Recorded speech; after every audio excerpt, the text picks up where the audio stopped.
మనకు రాచకొండ సిపి సుధీర్ బాబు గారు ఉన్నారు. కొద్దిసేపటి క్రితమే బాలాపూర్ గణపతిని దర్శించుకున్నారు. మాట్లాడిద్దాం. సార్ చెప్పండి, ఎలా అనిపిస్తుంది సార్ బాలాపూర్ అంటే ప్రతి సంవత్సరం మనం చూస్తున్నాం ఆ బందోబస్తు ఎవ్రీథింగ్ అంతా కూడా, సో ఎలా అనిపిస్తుంది? అంటే బాలాపూర్ గణేష్ మన యొక్క ఎమోషనల్ అటాచ్మెంట్ ఉంటుంది ఇక్కడ. చాలామందికి చాలా పవిత్రమైనటువంటిది.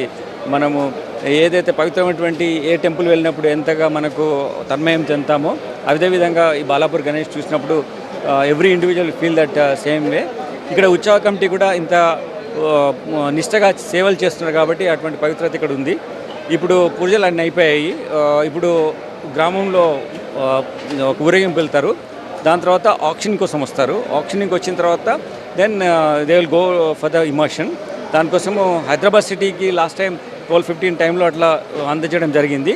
మనకు 1.8 కిలోమీటర్ డిస్టెన్స్ ట్రావెల్ చేయడానికి హైదరాబాద్ సిటీ చేరడానికి, బౌండరీ చేరడానికి. So no hopefully this time will be handing over much before. ఇప్పుడు మనకు 555 ఆఫీసర్స్ డ్యూటీలో ఉన్నారు. దాంట్లో traffic, law and order, she teams, crime అన్ని రకాల ఆఫీసర్స్ ఉన్నారు.